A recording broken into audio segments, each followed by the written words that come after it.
अस्सलाम वालेकुम everyone and welcome to the crazy K. दोस्तों आज की इस एपिसोड में मैं आपको बताऊंगा कि आप RGB मैकेनिकल कीबोर्ड कैसे ला सकते हैं, वो भी अपनी किसी भी एंड्रॉइड डिवाइस में। तो अगर आप भी इस बारे में जानना चाहते हैं तो इस वीडियो को पूरा देखें।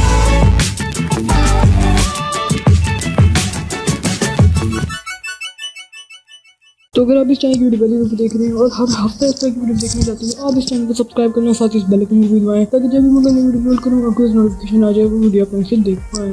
तो चलिए फिर वीडियो इधर बढ़ते हैं। तो सबसे पहले आपको एक ऐप की जरूरत पड़ेगी, इसको डाउनलोड आपको डिस्क्रिप्शन में मिल जाएगा। वहाँ से जाकर आप इस ऐप को डाउनलोड करने के बाद आप इस ऐप को ओपन करते हैं तो यहाँ पर आपको कुछ इस तरीके से देखने को मिलता है। तो यहाँ पर आपको सबसे पहले ऊपर की तरफ आपको लेआउट्स देखने को मिल जाती है कि कैसा लगेगा अप्लाई करने के बाद, और फिर नीचे आपको 3 बटन्स देखने को मिलते हैं। तो पहले 2 बटन है वो परमिशन के बटन है, और फिर जो तीसरा बटन है आपने इन दोनों बटन को क्लिक करके परमिशन अलाउ कर देनी है। अलाउ होने के बाद यहाँ पर आपको सेटिंग्स का ऑप्शन दिखेगा। तो अगर आप यहाँ सेटिंग्स करना चाहते हैं तो आप कर सकते हैं।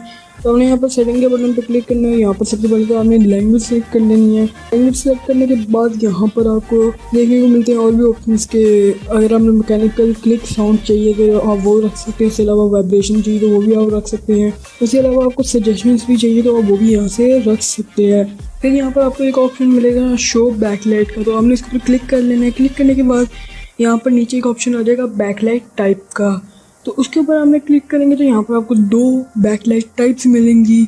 एक है वेव जो कि आप देख सकते हैं कुछ इस तरीके से है, लाइट और डार्क में है, और एक है ब्रीथिंग जो लाइट और डार्क में इस तरह से दिखती है। तो यहाँ पर आप देख सकते हैं ये लाइट में है और ये डार्क में है।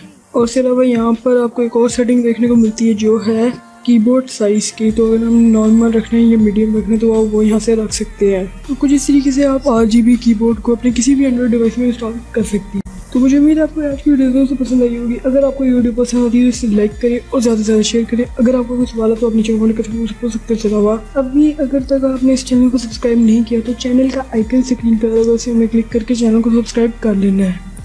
मिलते हैं अगले एपिसोड में, तब तक के लिए अपना ख्याल रखें। अल्लाह हाफिज़।